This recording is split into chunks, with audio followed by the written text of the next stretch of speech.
Alright! Isang mapagpalang araw sa ating lahat mga kababayan, Luzon, Visayas at Mindanao. At sa mga sulok tayo ng ating mundo, sana ay nasa mabuti tayo, nakalagayan at walang sakit-sakit ang lahat. Ito po si Sir Ivan mga kababayan at welcome back dito sa ating YouTube channel. Okay, so mga kababayan ko, kung nakita nyo po ang ating caption doon sa ating thumbnail, di ba sinabi ko doon na inaprubahan na ng korte or aprobado na ng Supreme Court mga kababayan. Yang balita niyan, magbibigay yan ng malaking problema doon kay Sara Duterte, kay Bongo at saka kay Bato de la Rosa mga DDS. Yes, you heard it right. Mabibigay yon ng sakit ng ulo kay Sara, kay Bongo at saka kay Bato de la Rosa. Kaya naman pala na nakita natin itong si Bato de la Rosa na nagpa-pray over na kay Brother Eddie Villanueva ng Jill Makabayan. Di ba nakita natin sa video? Pahimasimas pa nga eh. Parang pinakitab yung ulo ni Bato de la Rosa eh. Kaya naman pala kasi alam na ni Bato de la Rosa Makabayan kung ano ang ating ibig sabihin. Mamaya pag-uusapan natin yan. And also pag-uusapan po natin itong ipinakalat ng mga DDS na article. This is 5 days ago Makabayan. Pero hindi pa yon nag-viral. Kalaunan lang po nag-viral Makabayan na itong article na to gamit na lingwahe ay Italian. So itong article na to Makabayan, ikaya naman pala na lagi pong sinasabi ng mga DDS na daw yung tingin ng ibang bansa ng ating presidente na si PBM ay traidor na Makabayan. Traidor daw kasi trinidor daw ni PBM itong si Digong. Yun po ang nakasulat doon sa article. Pero mga kababayan ko, siyempre kapag post ng mga DDS, nakakaduda yan. At kapag magdududa itong si Sir Ivan, i-resist natin yan kagad Makabayan. Kasi ang pag-aakala dito ng mga DDS, hindi tayo marunong gumamit ng AI language translator.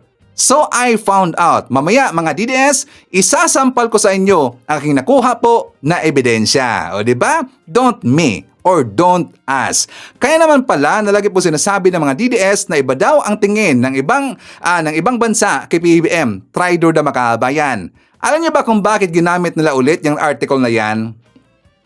Kasi nga 'di ba si PBM nandun po sa Kuala Lumpur Makabayan kasi siya po ay umattend na ika-47th ASEAN Summit doon sa Malaysia. At saka kung bakit ginamit ang article na yan kasi ito po ay konektado Makabayan. Kung bakit ginamit nila ang article na yan kasi sila po ay nainggit, na insecure kasi every time po na meron pong picture taking yung mga leader ng ibang bansa na member ng ASEAN, 'di ba lagi pong nasa gitna si PBM? Nakita ba natin yan lagi? 'Di ba? Lagi pong nasa gitna si PBM kapag meron pong picture taking Makabayan. Kasi nga sinasabi nila, bakit laging nasa gitna ito si PBM? Daw traidor daw ito Makabayan. At yan daw ang tingin ng ibang bansa kay PBM. Kaya hindi nila matanggap. Kaya ginamit na naman nila ulit yung article na yon.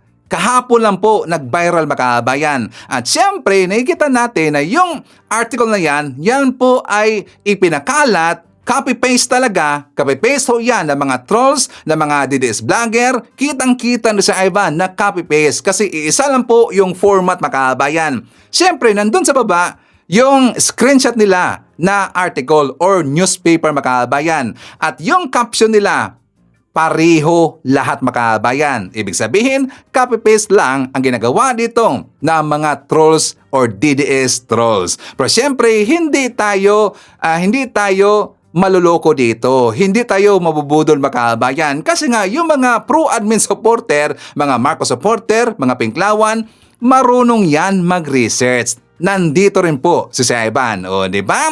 So babalikan muna natin Makabayan kasi yan po ay related sa pagpunta ni BBM doon sa Malaysia. Pag-uusapan muna natin.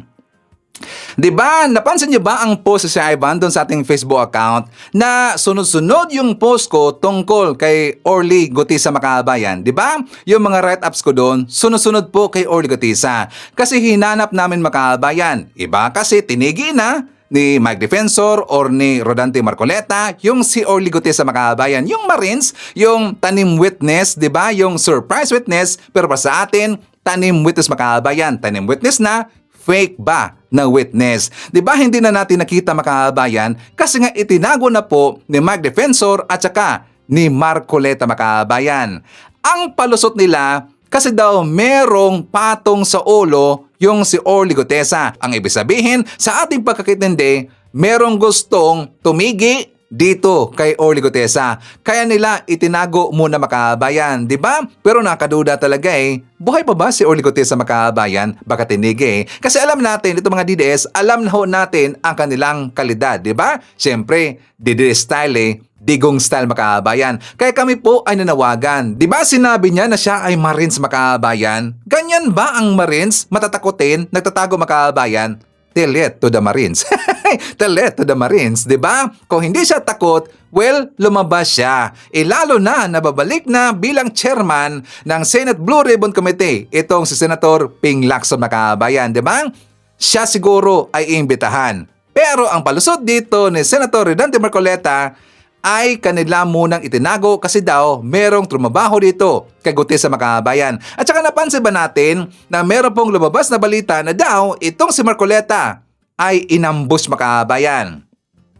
O di ba may drama na naman kasi gusto nilang ilihis yung issue. Gusto nilang pagtakpan yung issue tungkol kay Orly Gutesa makabayan. Kaya gumawa sila ng drama na ambush daw itong si Marcoleta. Okay, so para maalala natin, itong si Orly Gutesa, ipapakita ko muna sa inyo itong video nito makabayan. For more details, let's watch this.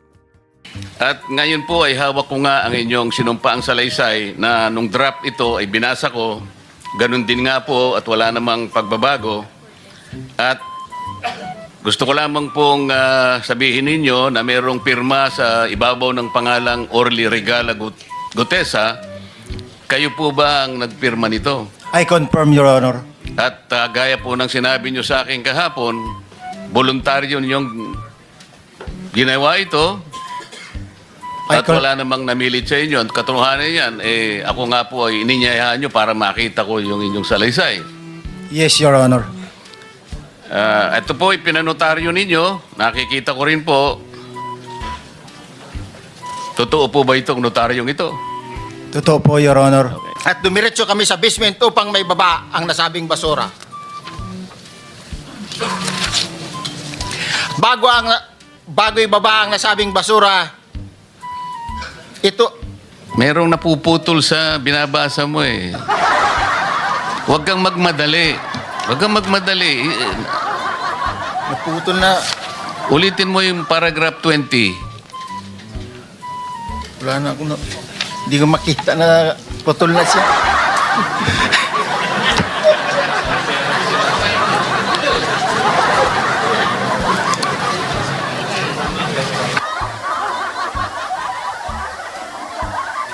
Orly Gutesa, ang star witness ni Rodante Marcoleta. Pero malinaw pa sa sikat ng araw, inutusan lang siya ni Marcoleta kung sino-sino ang babanggitin. Sa pagdinig sa Senado, makikita kung paano siya tinuturuan mismo ni Marcoleta na sumunod sa script.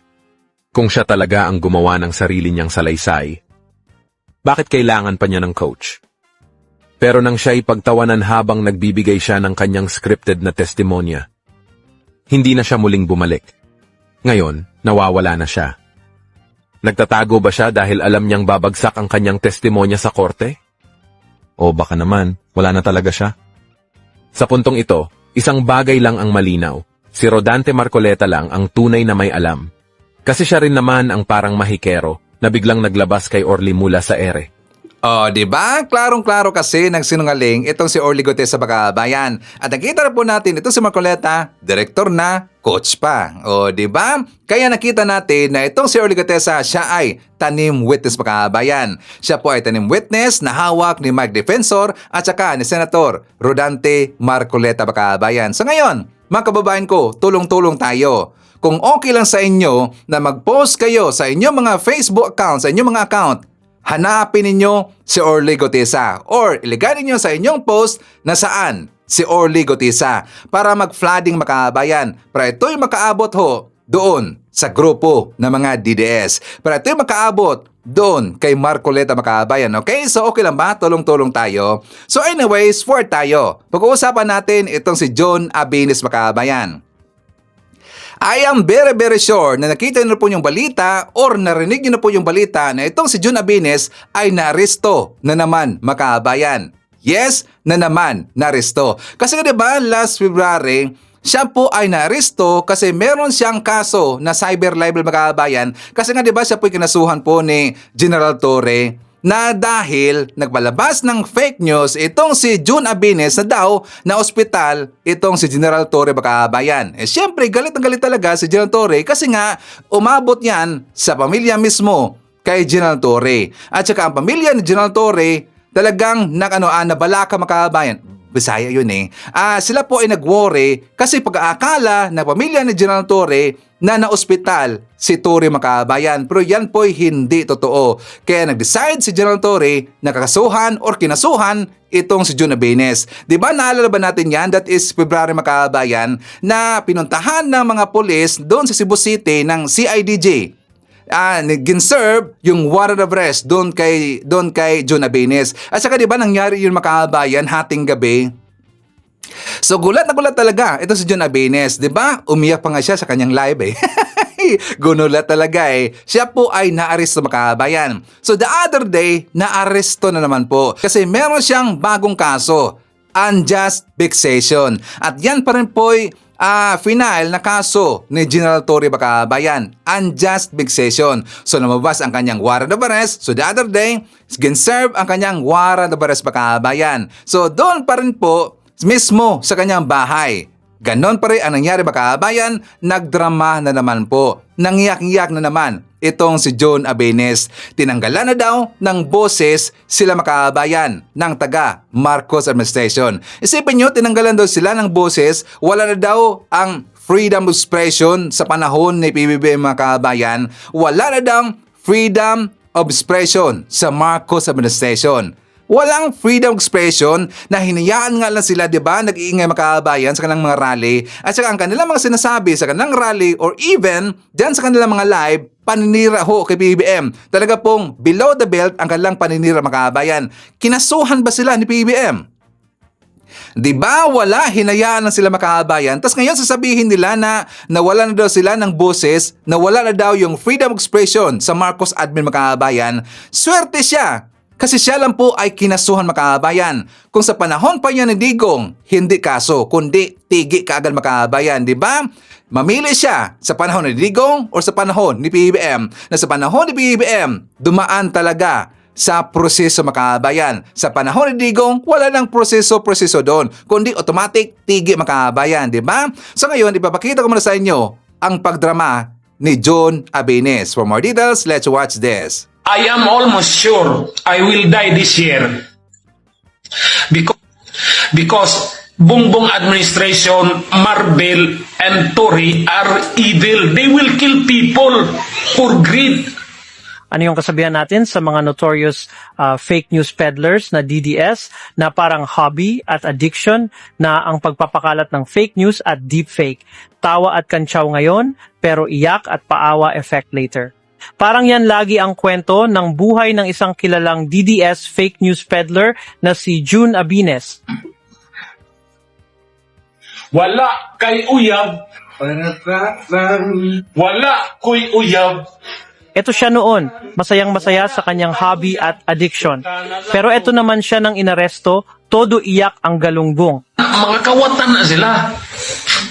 But I don't care. I don't care. Pero ang ano ko lang. You want. Let's unite. Let's sacrifice. Kami sa Maisugkor, puro sakripisyo. Minsan nag-usap kami. Pero this time, mukhang nag-upgrade si Mang Kanor. Hindi siya inaresto dahil sa fake news, kundi sa kasong unjust vexation na isinampa ni former PNP Chief Nicolas Torre. At ayan na siya. May pa-palm mark, may pa-autograph, at syempre, may pa-mugshot. At gaya ng dati, todo announce si Lolo sa social media. Siya pa mismo ang nag-post ng pagka-aresto niya. Unang naaresto si June nitong Pebrero sa kasong cyber libel dahil sa pagpapakalat ng fake news na may deepfake photo ni Torre na di umano'y na ospital daw ang general. Kaya tumigil-tigil na yung mga DDS trolls na yan na wala nang maibatong issue sa ating gobyerno. Gagawa na lang ng kung ano-anong kwento. Gaya ng pagka-fake news sa kanilang idolo. Ito nga yung post natin noong Pebrero kung saan todo iyak na naman ang galunggong. Merong warrant of arrest na na-issue ang Cebu City RTC Branch 9 against me. I learned it last hapon na ng Thursday. Tapos, ang daming police on Friday pumunta sa bahay ko. And thanks to my lawyer, Attorney Ron Hingoyon, he assisted me in posting a bail. But the story here is, it's not about issuance of warrant of arrest. It's not about posting bail. It's about me, June Abines, an ordinary citizen, or the ordinary Filipino, getting a warrant of arrest for an invented crime of unjust vexation. I cannot understand why our judicial system is becoming complicit or supportive of this very corrupt and criminal Marcos Jr. administration. Imagine, I was not notified properly that a case of unjust vexation was filed against me. I already received a resolution from DOJ Manila na okay, they dismissed and they recommend na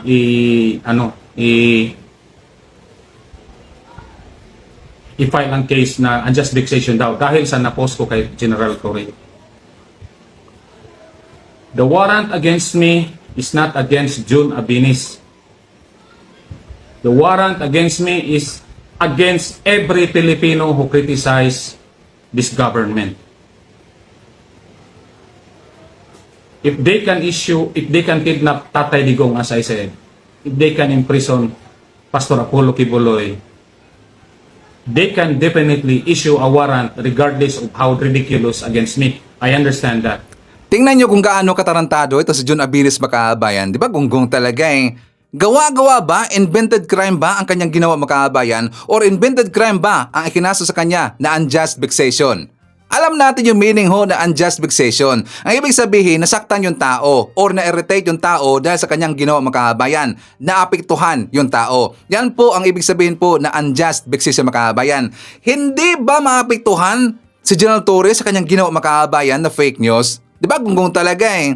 Yan bang ibig sabihin? Yan bang sinasabi niya na gawa-gawa lang daw yung kaso sa kanya Makabayan? Ganyan kasi ang palusot ng mga DDS. Ganyan kasi ang palusot ng isang fake news peddlers Makabayan. Tapos ngayon sinasabi niya na ito daw warrant of arrest against sa kanya Makabayan ay hindi daw ito para sa kanya. Kundi itong warrant of arrest na ito ay against daw sa maraming Pilipino na nagkikriticize ngayon sa Marcos admin Makabayan. O diba gunggong talaga eh, ginagamit na naman niya yung ibang tao Makabayan. Itong warrant of arrest na ito ay para talaga sa kanya. Para yan sa'yo, June Abines. Siguro kinalamutan mo na yung freedom of expression, hindi yan absolute. Meron yang hangganan. Ikaw kasi lumampas ka. Ikaw ay fake news peddlers at dapat na talaga na ikaw ay kakasuhan na unjust vexation at saka cyber libel case. So diba gunggong talaga eh, nagpapaawa pa sa kanyang live Makabayan. Ito si June Abines ngayon, siya po ay nakalaya. Kasi yung kaso niya Makabayan, bailable naman yan kasi, diba?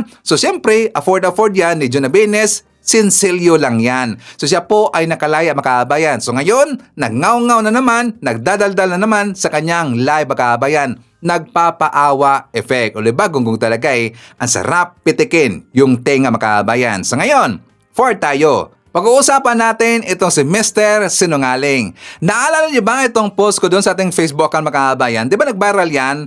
Itong sinungaling na to na taga Davao Oriental, siniraan niya yung relief pack or ayudang ibinigay ng DSWD Makabayan. Kasi itong tao na to, isa rin po siya sa biktima ng lindol Makabayan. So ngayon, na namigay na ng tulong ang ating gobyerno, ang DSWD, ginkritics niya. Siniraan niya yung bigas na binigay ng DSWD Makabayan na daw, according sa kanya Makabayan, na nakasakit daw ang kanyang tiyan dahil sa bigas na yan. At saka pinagtatawanan pa niya, kinutsan niya yung bigas ng DSWD kasi daw matigas makabayan. Matigas daw yung bigas. Di ba gunggong talaga eh?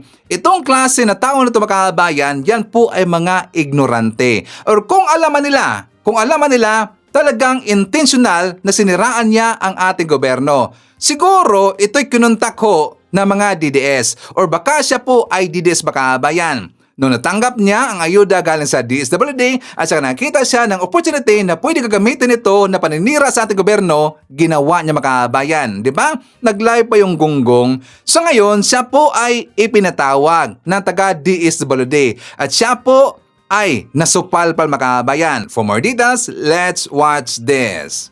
Ipinatawag ng Department of Social Welfare and Development Regional Office 11 ang isang vlogger na nagreklamo tungkol sa umano'y panis o lumang bigas na bahagi ng relief packs ng ahensya. Kinilala ang vlogger na isang Narciso Lagungan, kilala bilang Boy Gutter Vlog, na residente sa Caraga, Davao Oriental, isa sa mga lugar na lubhang naapektuhan ng sunod-sunod na lindol.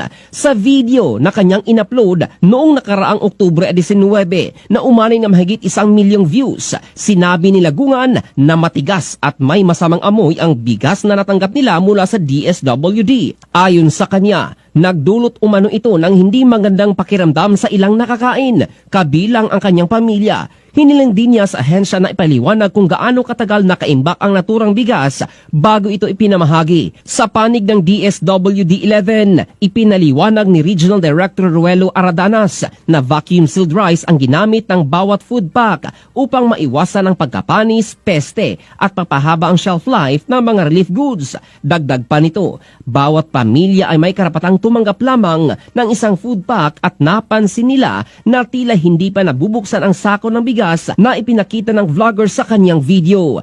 Kaugnay nito, nagpulong na si Aradanas at Lagungan nitong Miyerkules, kung saan niluto mismo ng direktor ang bigas mula sa parehong food pack na dala ng vlogger at sabay nilang kinain upang ipakita ang kalidad ng bigas.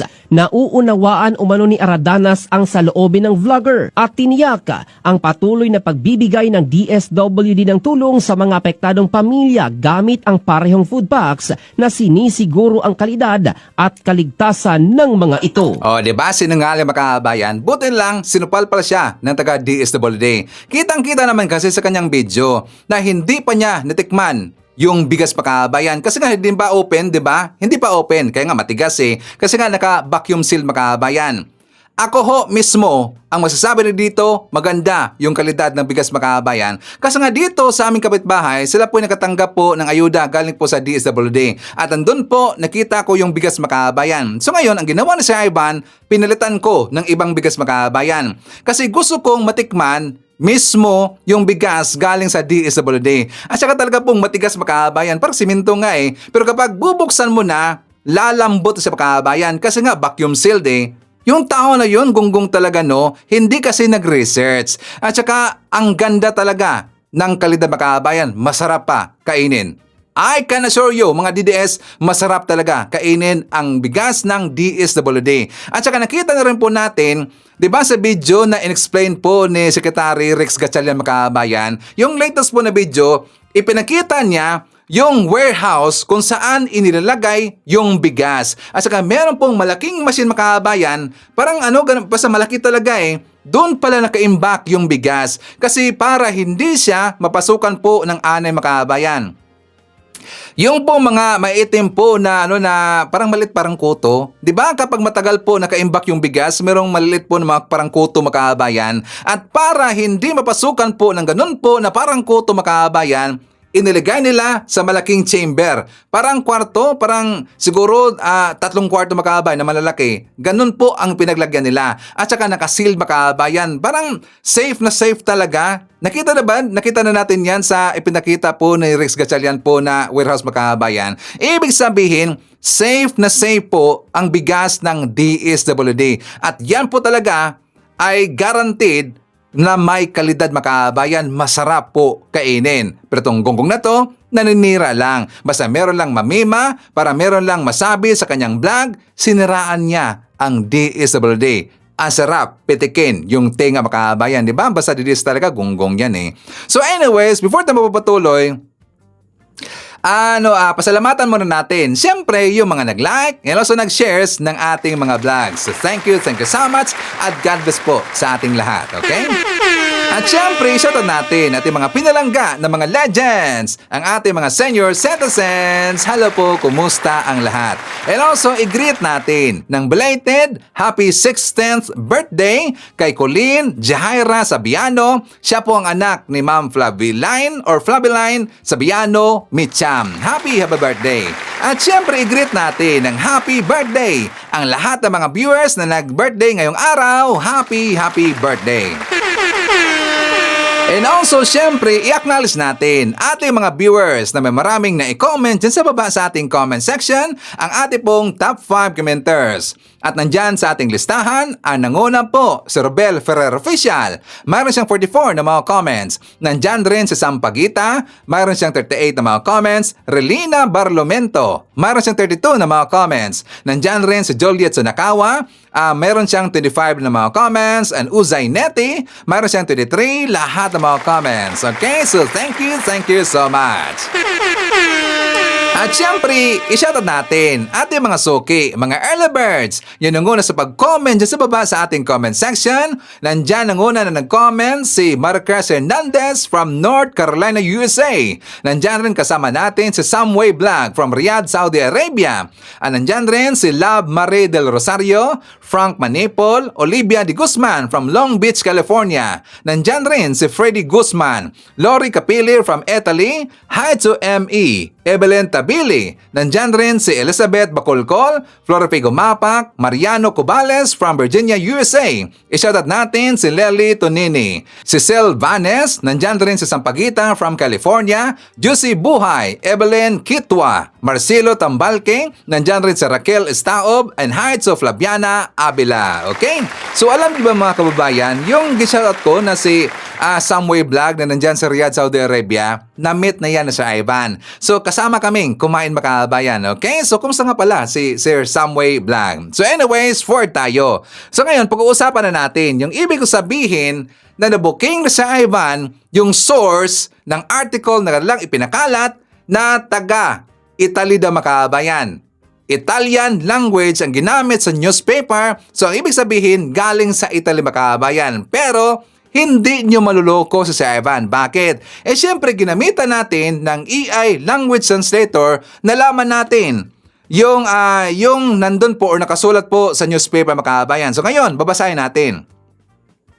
Sabi dito sa translation, Philippines, Marcos betrays Duterte, handed over to the ICC, which is correct po na ginamit na caption na mga DDS pakabayan. O diba sabi ko sa inyo na copy-paste lang po sila. So yun po ang kanilang ipin-highlight na trinidor daw ni PBBM yung si Digong. So sabi dito, the former president is accused of crimes against humanity for the brutal war on drugs, arrested after the break with his successor. So kung dito sa tayo makabayan, kung napansin nyo po, meron akong nilagyan po ng araw.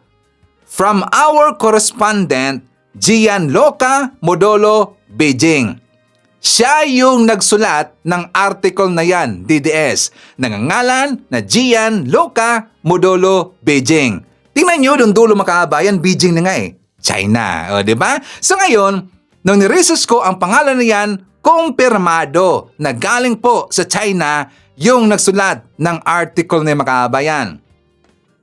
O diba?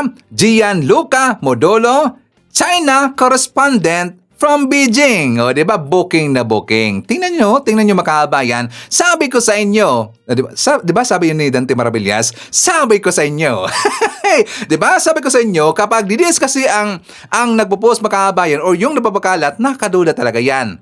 Ang ibig sabihin makabayan, yung newspaper na nandun sa Italy, binigyan yon ng article ng taga-China makabayan or baka nagbayad dito itong nagangalan na Gianluca Modolo, China correspondent from Beijing. Siguro siya ay nagbayad para lang makapaglagay po ng article sa newspaper ni makabayan. So ipinalabas niya doon ang kanyang article na trinidor daw ni PBBM yung si Digong. Kaya yan po ang kanilang ginagamit. Diba napansin niyo ba sa kanilang mga comment makabayan? Napansin niyo ba sa kanilang mga comment ng mga DDS na daw, yun daw ang tingin ng ibang bansa kay BBM, traitor na makabayan. Diyan nila nakuha sa article na yan. O diba? Booking kay Sir Ivan. Don't me.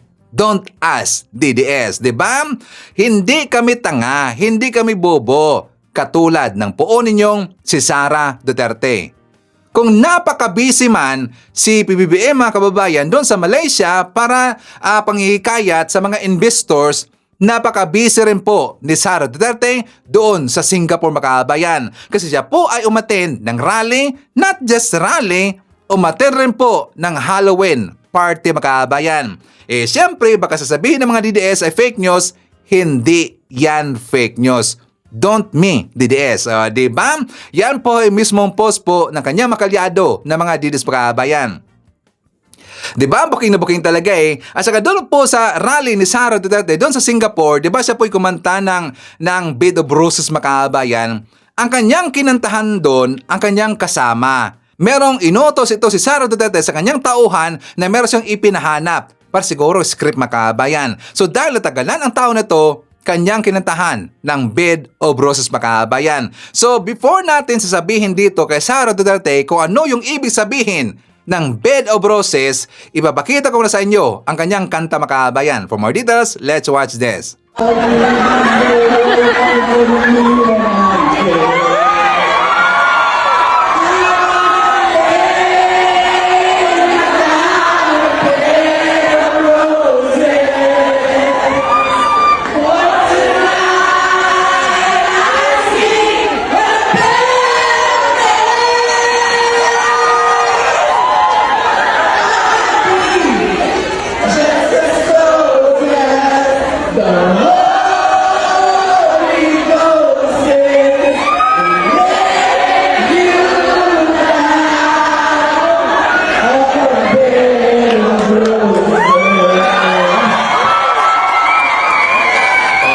Tama ang ating analysis makabayan.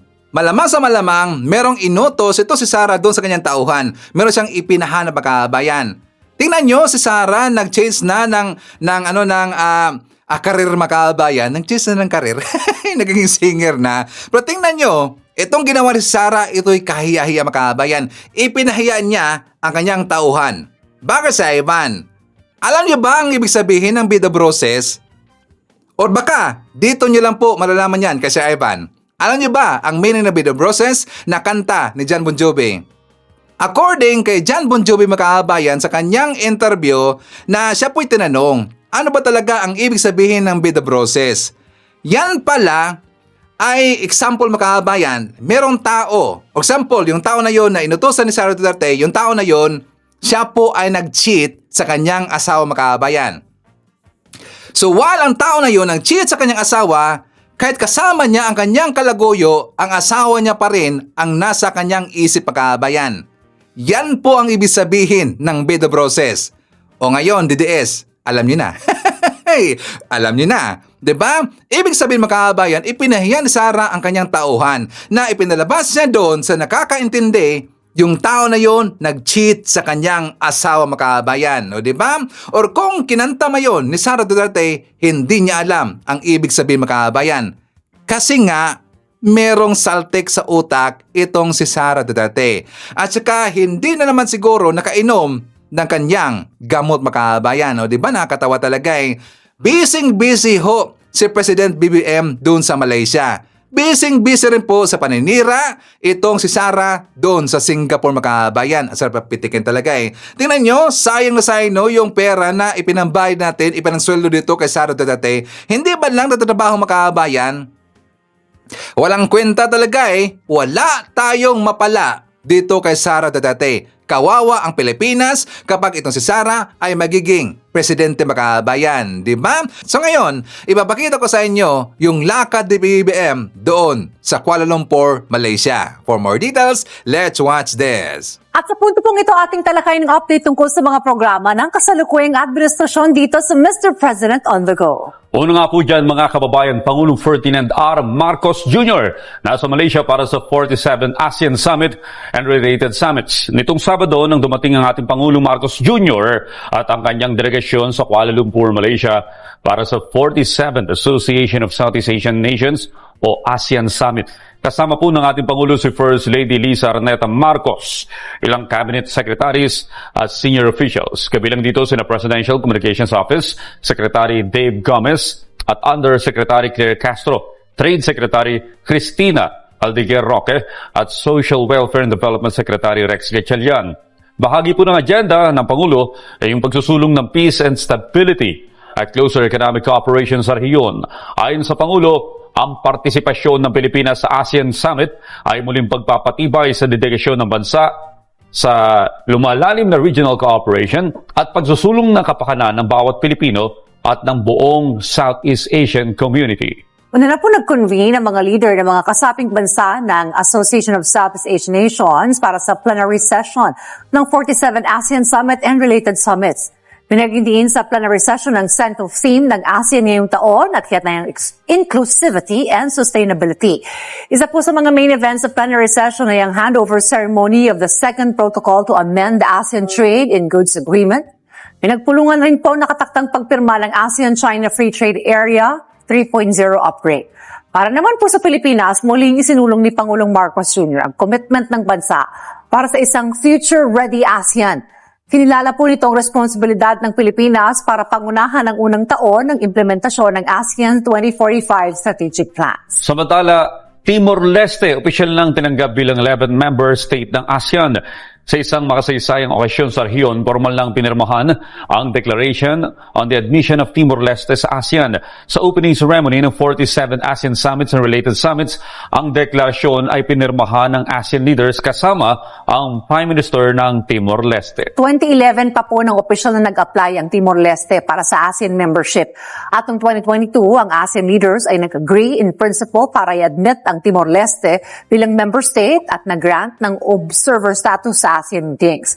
Sinundan naman po ito ng adoption ng roadmap for Timor-Leste's full membership noong 2023. Ang seremonya po sa deklarasyon ng admission of Timor-Leste sa ASEAN ay ang culmination ng kolektibong suporta ng ASEAN sa pag-welcome sa Timor-Leste sa ASEAN FEM. Nangako si Pangulong Ferdinand R. Marcos Jr. na magiging abot kamay ng mga bansang kasapi ng ASEAN ang mga benepisyo na resulta ng pagtutulungan sa rehiyon. Inihigya ng Pangulo sa harap ng nalalapit na chairmanship ng Pilipinas sa ASEAN na ngayon may bagong miyembro.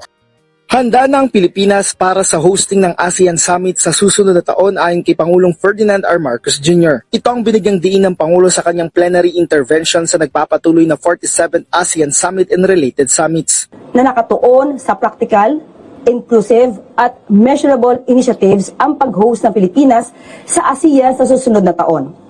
Nagpahayag din si Pangulong Marcos Jr. sa patuloy na pagsulong sa legasiya ng ASEAN. Ayon kay Pangulong Marcos Jr., layunin umano ng Pilipinas na makamit ang ASEAN Vision 2045. Nagpasalamat naman ang Pangulo sa Malaysia ang chairman ng ASEAN Summit ngayong taon sa naging mainit na pagtanggap sa bansa. Kasabay nito, binigyang diin ni Pangulong Marcos ang kahalagahan ng ASEAN centrality pagdating sa pagtataguyod ng katatagan at pagtutulungan sa rehiyon. Mahalaga rin para kay Pangulong Marcos Jr. ang kahalagahan ng mutual benefits and dialogue, lalo na sa Indo-Pacific. Habang binigyan din niya ang patuloy na commitment ng Pilipinas sa UNCLOS at Biological Diversity of Areas Beyond National Jurisdiction o BBNJ Agreement. Nagpaabot din ang Pilipinas ng pagbati sa Timor-Leste matapos na maging ika-11 miyembro ng ASEAN. Kabilang ang Pilipinas sa lumagda sa Declaration on the Admission ng Timor-Leste, kung saan unang lumagda dito si Malaysian Prime Minister Anwar Ibrahim, sinundan nito ni Pangulong Marcos at ng iba pang mga bansa. Kasunod naman ito ay ang tradisyonal na handshake kasama na ang Timor-Leste at isinama na ang kanilang watawat kasama ang iba pang ASEAN member states. Ayon kay Timor-Leste Prime Minister Kairala Sianana Gusmao, isang makasaysayang araw ito para sa kanilang bansa. Habang nagpaabot din ng pakikiramay si Pangulong Marcos sa Thailand sa pagpanaw ni Queen Sirikit. Sinulit din ni Pangulong Ferdinand R. Marcos Jr. ang sideline ng ASEAN Summit upang makapulong ang ilang mga leader para sa pinaigting na ugnayan sa Pilipinas. At kaugnay niyan, ilang kasunduan din ang binagtibay sa summit na inaasang magbubukas ng mga oportunidad sa ating bansa.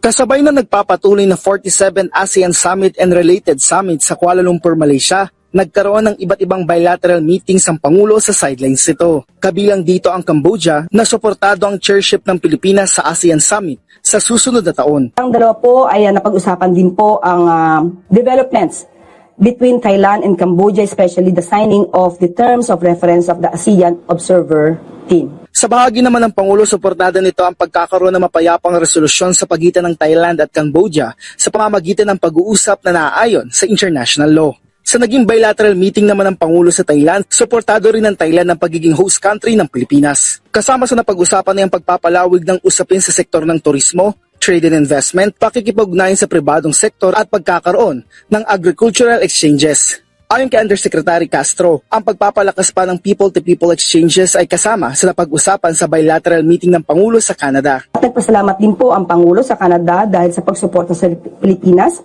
patungkol po sa shared values at including po the international law, particularly UNCLOS. At sila po ay magkakaroon ng constructively engage in ASEAN.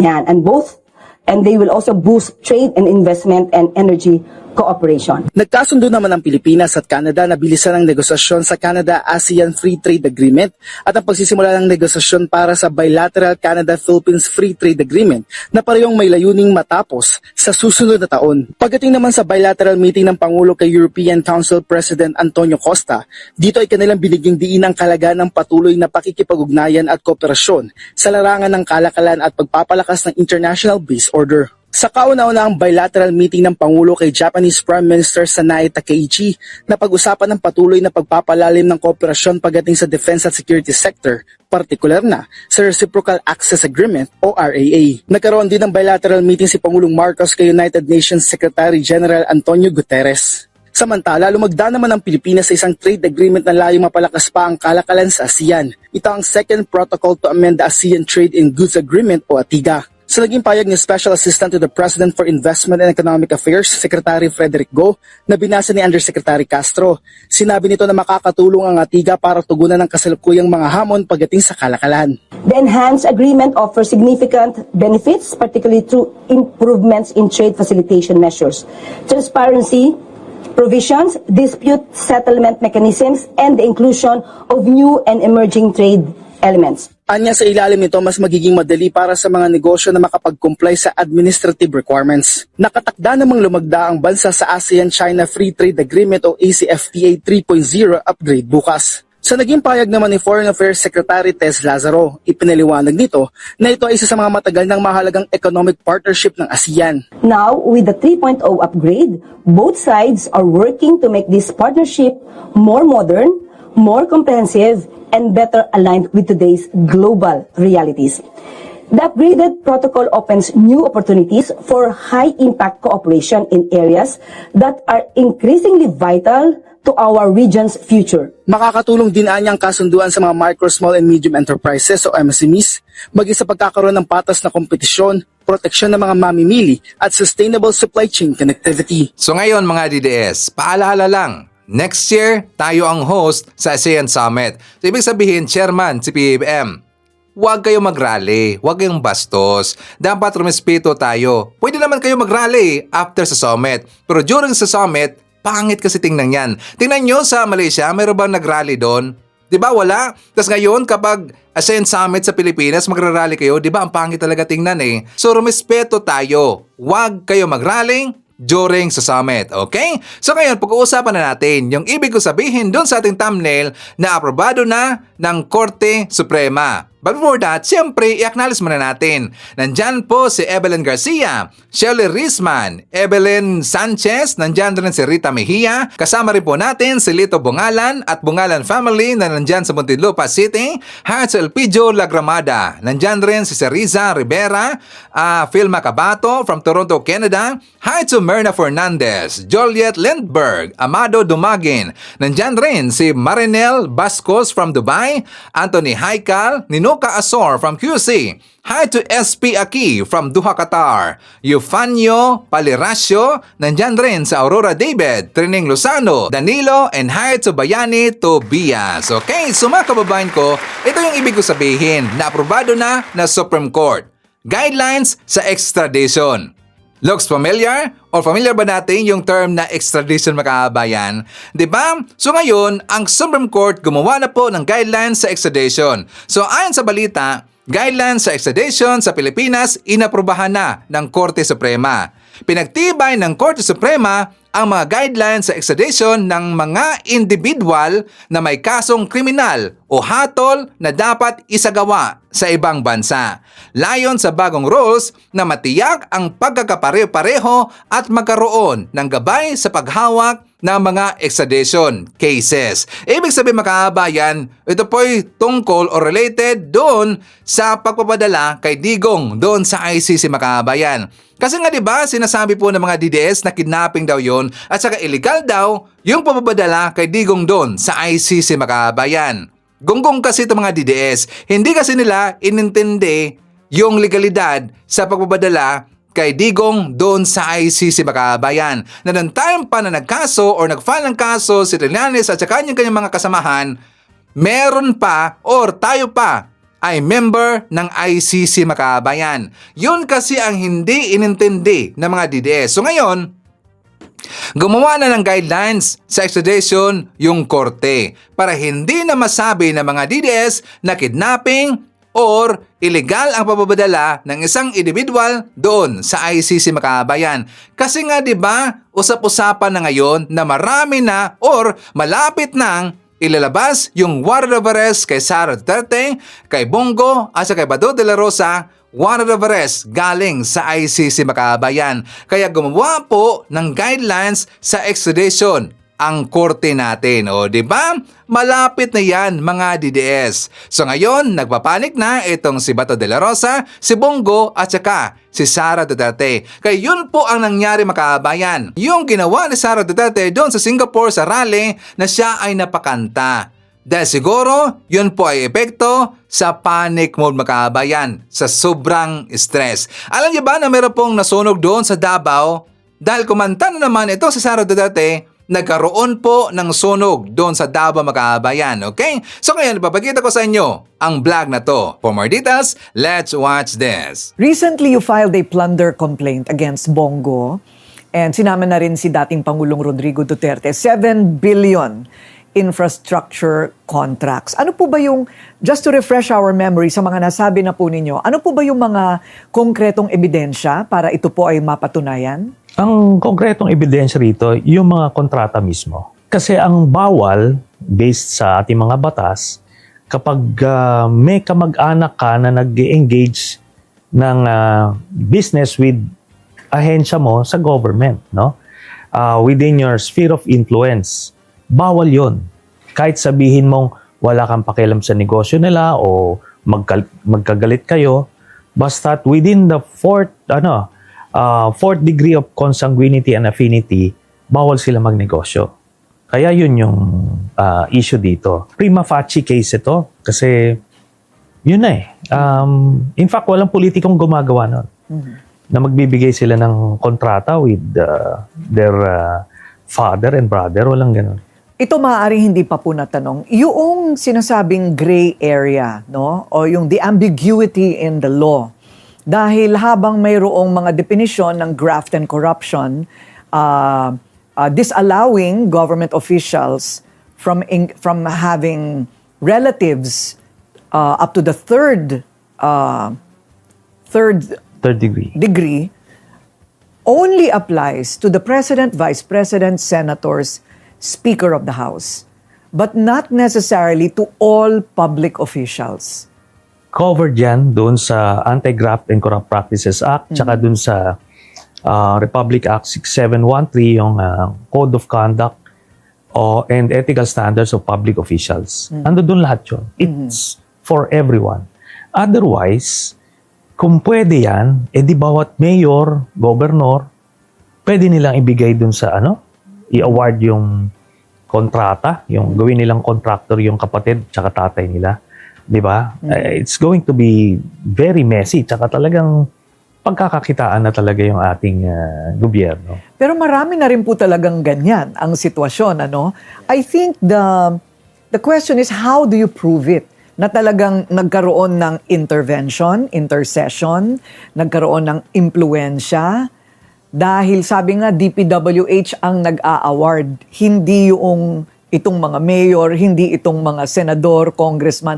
Paano patutunayan na may kinalaman? Halimbawa, si Senador Bongo mismo, na siya ang nag-impluensya sa DPWH na pagbigyan ang tatay niya or yung brother-in-law niya. Ang sinasabi nga doon sa batas, para hindi mo na kailangan improve yan, hindi sila dapat mag-engage.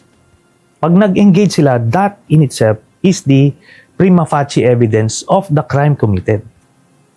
Kasi nga, ikiklaim mo na wala naman ako impluensya. Hindi. According to the law, basta nasa sakupan mo yung teritoryong ahensya, pagka nagkaroon sila ng kontrata, yun na yun. That's already the crime. So this is the anti-graft law, section 5, right? I believe so. Oo.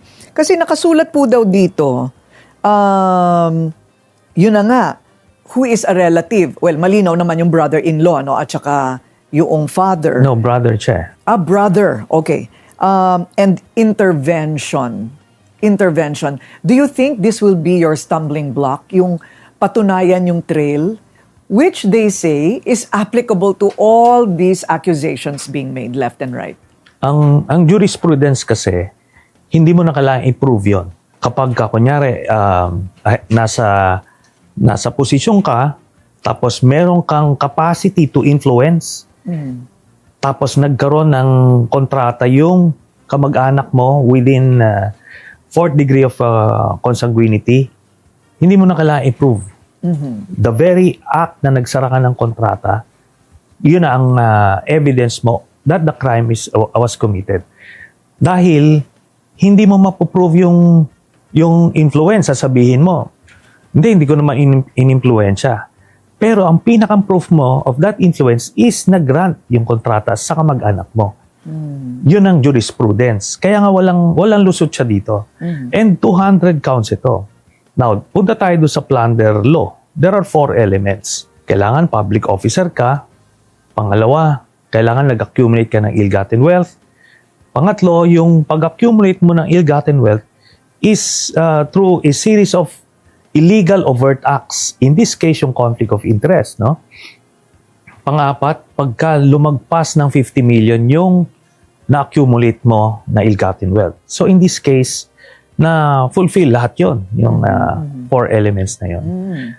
Alam mo, sabi ko nga, yung mga argumento niya na hindi ko naman na-influensya yan, wala naman akong kinalaman sa negosyo nila, subukan niyang yan yung gamin niyang depensa. Kasi the jurisprudence has already been established. The mere signing of the contract, pagka nandun sa sphere mo yun, yun ay ebidensya laban sa iyo. Okay. Sphere, when you say sphere, yung kanyang baluarte. Yes. Baluarte. Oh. And for example, nung nasa Davao siya, executive assistant sa ni Duterte, pwede sanang sinabi niya doon sa tatay at kapatid niya, doon na lang kayo sa Visayas o sa Luzon magnegosyo. Yun, pwede yun eh. Lagpas sa sphere of influence niya.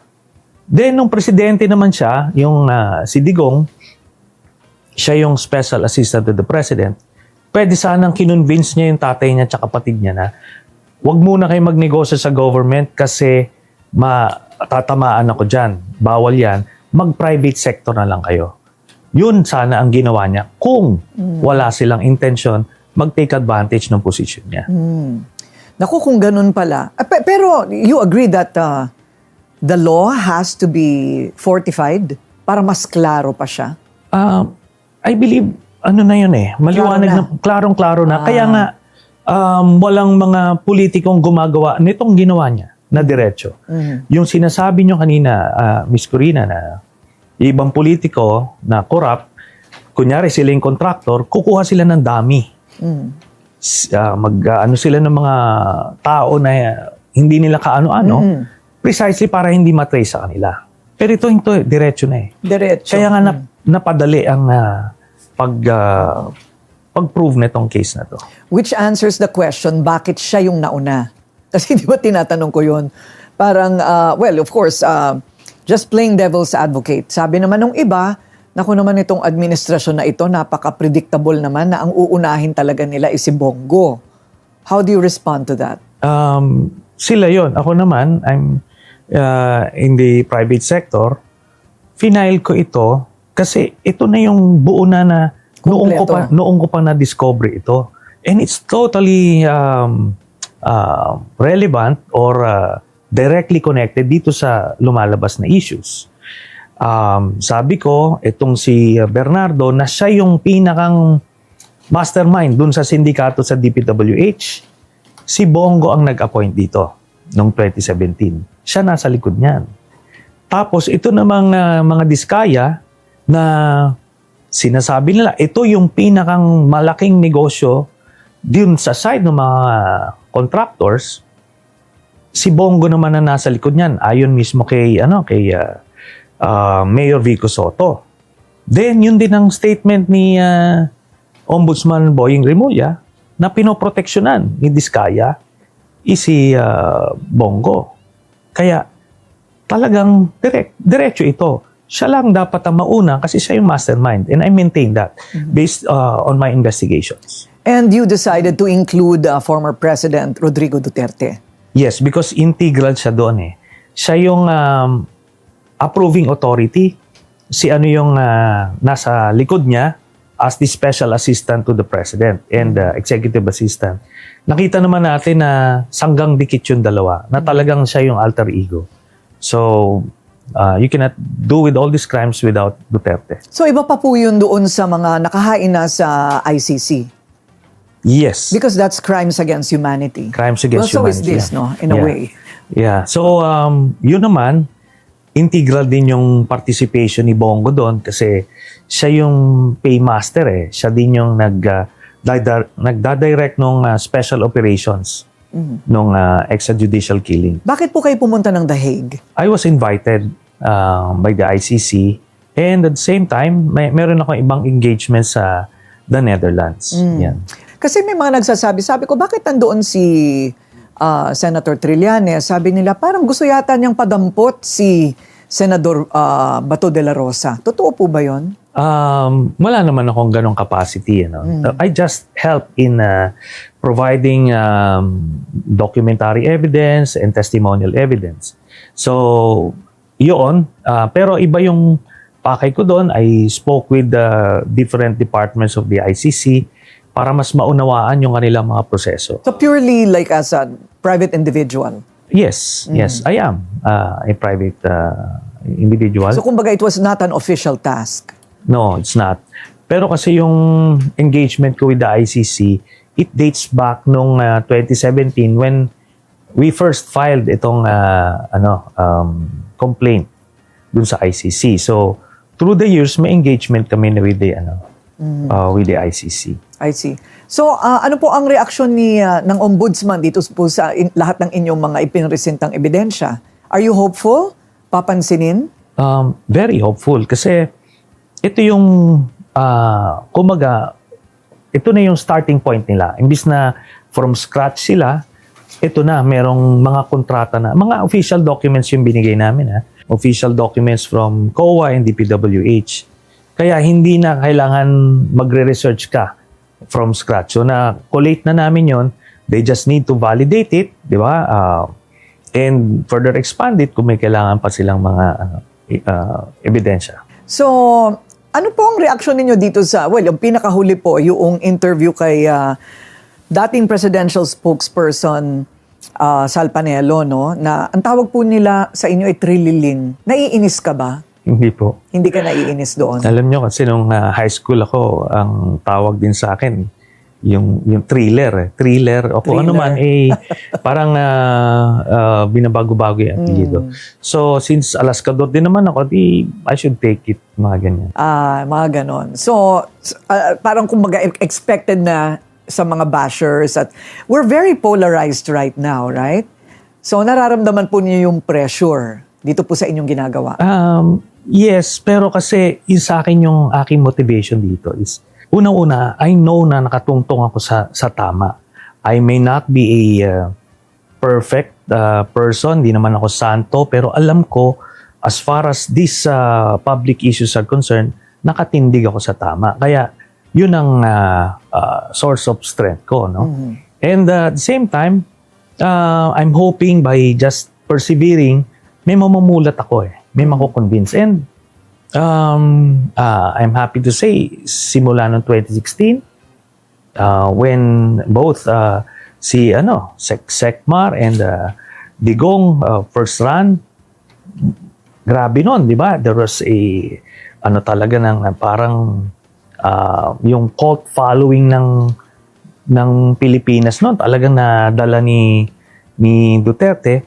From that point to now, marami nang namulat. So, sige lang, I'll keep on pushing. Yes, and just for historical background, since 2017, meron na po kayong mga reklamong inihain, no?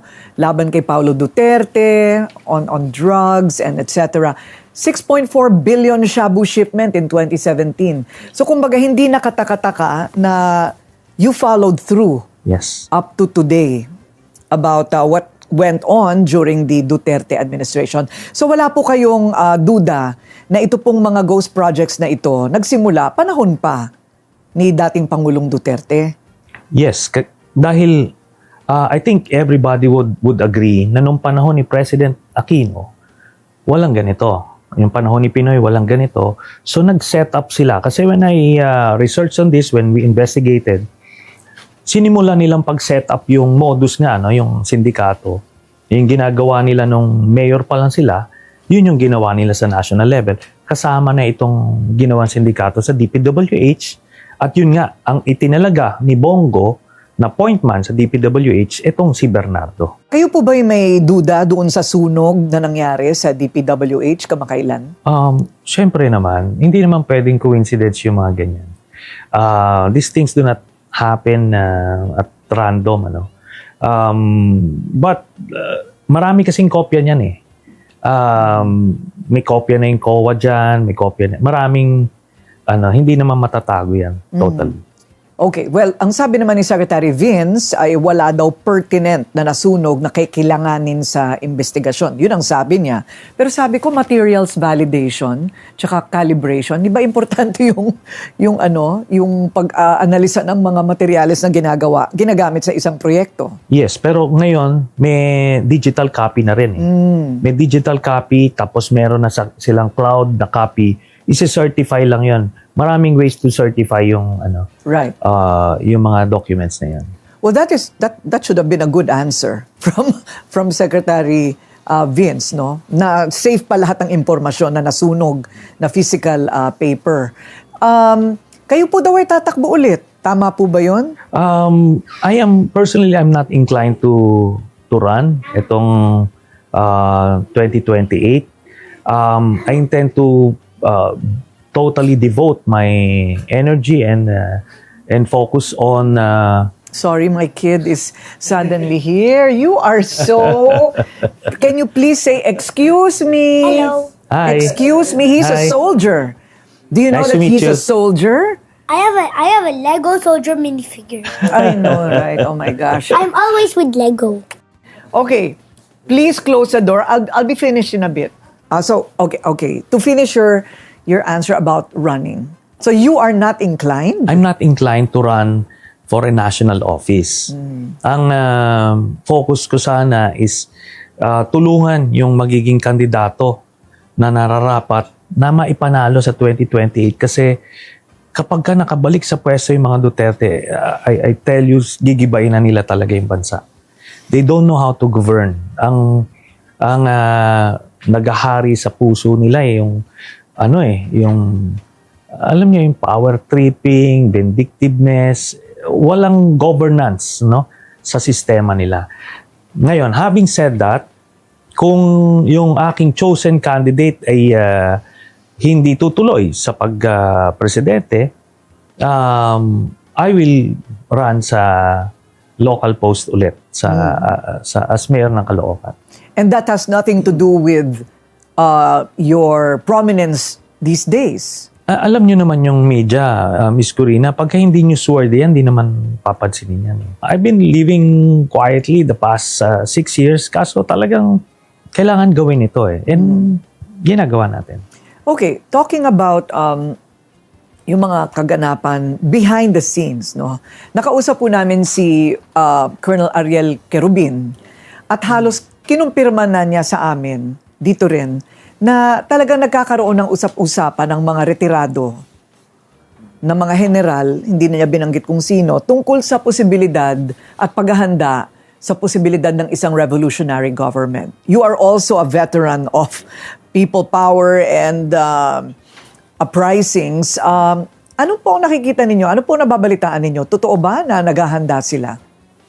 Yes, may mga pagkilos na ganyan at kinumpirma naman yan ni AP Chief of Staff General Brownell. Ang issue ko lang kasi dyan, ganito Nung panahon ni Duterte na pinapatay yung mga Pilipino, grabe nun yung sitwasyon. Ang tanong ko, asan sila? They were actually siding with Duterte, okay lang sa kanila yon. Sa hierarchy kasi ng krimen, grabe yung ginawa ni Duterte. Aside pa sa corruption yan, billion-billion yung ninanakaw ng time na yon, libo-libo yung pinapatay, pero quiet sila. Di ba? And worse, kakampi pa yung iba, the very same people na naghahangad ng revolution ngayon, kakampi nila si Duterte noong mga panahon na yun.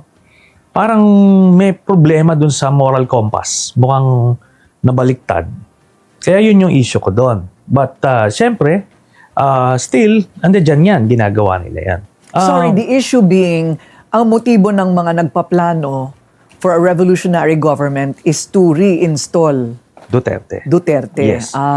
Di ba? Parang anong cause yun? Kung sa amin, yung ginawa namin yun for kung ano mang, even sila, Sir Ariel, ibang mga reason sila, yung sa amin against corruption, ito anong cause mo? Gusto mong ibalik si Sara? Ay gusto mong ibalik yung mga Duterte? Parang ang babaw nun. For that matter, mali yun. Di ba? That is, in fact, baliktad yun doon sa itinuro sa amin sa academy. Di ba? Kaya hindi ko mag-gets itong mga nagtutulak na yan. To be fair, meron din mga nagtutulak na mawala sila lahat. Di ba? Ayaw nila din kila Duterte. Pero, ang danger kasi nito is, at this point in time, masyadong magulo sa mundo. At pagka nagkaroon ng ganyang interregnum, mas mananaig yung mga puwersang organisado, in this case, yung mga Duterte. So, ganun pa rin ang suma nun. Makakabalik sila sa pwesto. Therefore, babalik na naman yung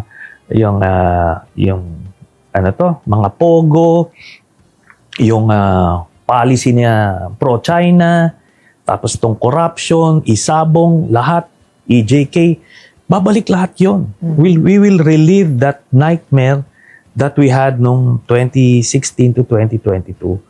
Ayoko mangyari yun. Kaya magiging hadlang ako dito sa mga plano nito mga to. Okay. So, may tipping point ba kayong nakikita? November 30, magkakaroon po ng kilos protesta na naman kung wala pa ring mapakulong o malinaw na indicted. Ano sa palagay ninyo ang mangyayari? Yung tipping point, actually, depende yan sa taong bayan. Kung hanggang saan sila. Sa ngayon naman, wala pa namang diretso kay President Marcos. I think yun na magiging deal breaker if magkakaroon ng linya diretso kay President Marcos or his family, mag-iiba yung pananaw ng mga ngayon ay hindi na nananawagan ng ouster. So, we are not there yet and I hope we don't get to that point dahil iba nga, masyadong magulo ito. Magiging masyadong magulo. Bakit po, sa panahon po ninyo bilang senador, ganito na ba yun? Ganito na ba ang kalakaran ng mga panahon ninyo sa Senado? Alam niyo, mas masahol pa kung nakita nila yung nakita ko. I'm referring to the government of the Dutertes at that time. Not necessarily yung galawan sa Senado per se. Yung administration ni Duterte is the worst in history. No? Grabe yung patayan, giniba yung iba't ibang institusyon, yan yung media, ABS-CBN, di ba? Rappler, Inquirer, talagang sinira nila. Pati yung church, in-intimidate, hinaras, may mga parang pinatay. Civil society, talagang, in-intimidate. Yung political opposition, di ba? Pinersecute. Si Senator De Lima, without any crime, pinakulong. They tried it sa akin as well. Falling short of that, pinailan ako ng kaliwat kanang libel cases, mga harassment cases, and even yung aking amnesty, kinancel nila para lang mapakulong ako. So maraming ginawa. Tapos habang ginagawa nila yan, to check yung mga watchdogs of society, biglang nagnanakaw sila behind the scenes. Yung formally, tens of billions of pesos ang ninakaw dyan. Kaakibat niyan yung pagbili ng Sinovac. Tinubuan nila yon. Yung bawat bili nila ng isang vial ng Sinovac vaccine, tinubuan ng 2,000 piso. 50 million vials ang bilhin natin. So with just one deal, 100 billion pesos ang kinita. Itong grupo rin nila Duterte, nila Michael Yang, it's the same people. Tapos ito yung sa DPWH, sa Customs, BIR, iba't ibang sindikato ang tinayo nila. Kaya so much worse yun ang nangyayari noon. But what about senators today na nadadawit? Kung sa ganitong levels, siguro wala. Kasi nung time na yun, centralized kina Bongo, Duterte. Sila yung nagnanakaw. Yung kay Pulong, biruin mo, 51 billion pesos in one district. Kahit itong nakakahimatay na ng mga amounts nung mga lumalabas ngayon, pero it's nothing compared to the 51 billion ni Pulong, the presidential son. Involved pa sa drug smuggling ito, ha? Tapos partner pa ni Duterte, itong si Michael Yang na drug lord, no, nag-set up ng cartel. Kaya at any angle, talagang sobrang lala nun. Are you hopeful about the ICI? We don't have any choice but to give it the benefit of the doubt. So until maglabas sila ng kanilang findings, we would have to withhold our judgment. Pero given the trend, I am confident may mapapanagot talaga. Mga senador, congressman, para talagang it's a rude awakening for everyone. So you also believe na kailangan isa publiko? Sabi nila magla-live, budget pala yung live streaming. Pero yung sa ICI, they will be as transparent as they can. Yeah. So ang sinasabi po ninyo, wala namang choice. Kailangan natin silang subukan muna, no? What about the budget? You believe that kailangan pambawasan o mag-reallocate, repasuhin ang budget para mapunta sa mga talagang nangangailangang departamento ang matagal nang ibinibigay lahat sa DPWH? I agree. Kailangan talagang i-review yan. Alam nyo, I used to be a procurement officer when I was in the Navy. So, alam ko yung proseso na yan. Meron kaming tinatawag na agency estimate. Yung meaning, pag nagka-canvas ka, kunyan, may bibiling kayo isang gamit, ano yung prevailing market value niyan? So, dapat hindi ka tataas dyan ng 20%. Ang ginawa kasi dito ngayon sa DPWH, tinaasa nila yung agency estimate. Kasi, para magkaroon sila ng malaking flexibility, kailangan yung reviewin. Kasi simpleng presyo ng semento o isang bloke ng kalye, magkano talaga yan? Yung direct cost. Tapos, yung contractor's margin, sabihin mo ng 25%, then yun na dapat ang agency estimate mo. Ito hindi Parang times 3, times 4 yung presyo. O kaya, yun na ngayon. That's how they circumvented everything. Huling tanong na lang po ito, meron pa ba kaming maaasahan na lalabas po mula sa inyo? Kasi ang balita ko, meron pa daw kayong hindi pa inilalabas. Okay. Well, as far as Bongo is concerned, i-refile ko yung frigate na scam na plunder case. Yung may binili tayo, binayaran natin, pero ang binigay sa atin, yung mga segunda klase na na mga equipment. Kaya yon billions din yung natipid ng contractor. Tapos ito na, sila Bongo rin yung nakilabang. Aside from that, meron magpa-file, not necessarily ako, tungkol kay Vice President Sara Duterte, yung sa confidential funds niya. At yun na ang magiging daan para makuha yung mga bank accounts ni Sara. Pag nakita yon, makikita yung dividendo nila from the drug lords.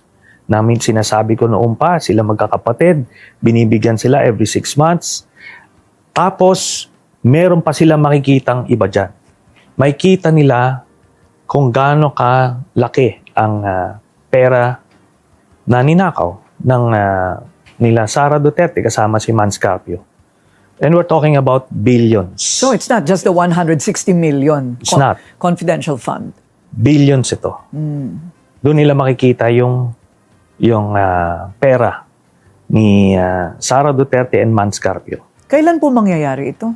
Pagka na-file na nila, so the Ombudsman, through the Memorandum of Agreement with AMLAC, pwede nila makuha lahat yun. Flag transactions. Malapit na po sila mag-file. I think so. I believe so. Ginagawa na ho. Wow, we have a headline. Thank you very much. Marami pong salamat. Thank you, And ma'am.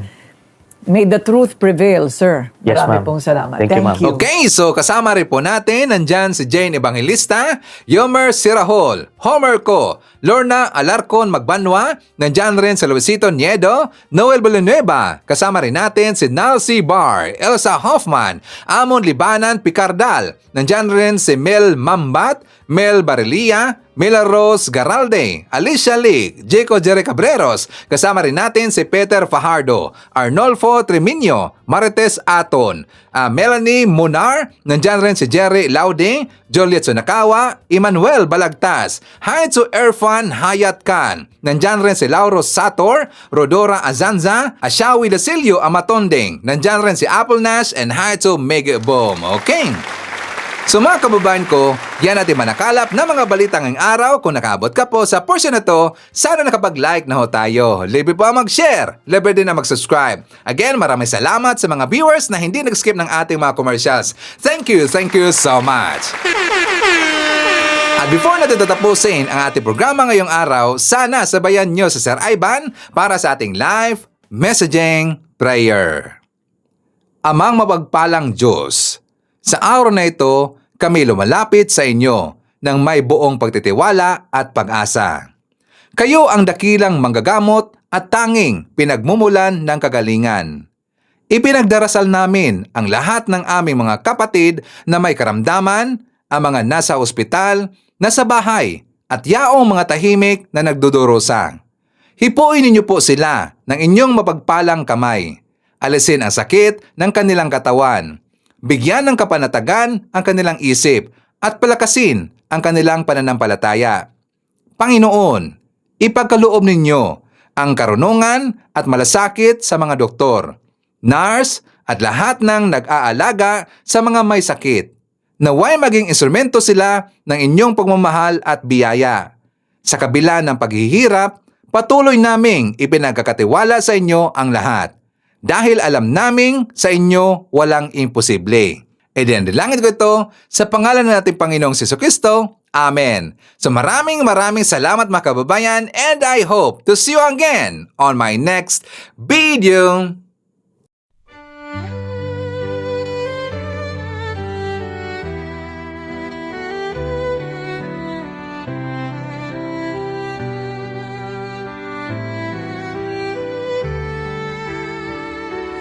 Bawat hakbang, tinik ang iyong daan. Sa sariling bayan, ika'y hinusgahan. Ika'y siniraan ng ganit sa kapangyarihan. Agilang nagnakaw ng pera ng taong bayan. Pinapasan mong lahat ng dusa. Matatag ka, hindi gaya ng iba. Ngunit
Pinaglaban mo ang lahing sinumpaan.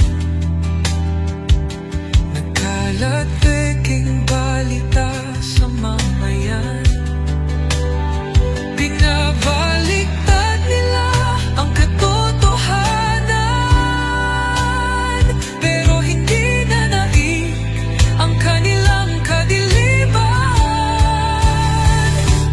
Bongbong, hindi ka kailanman iiwan.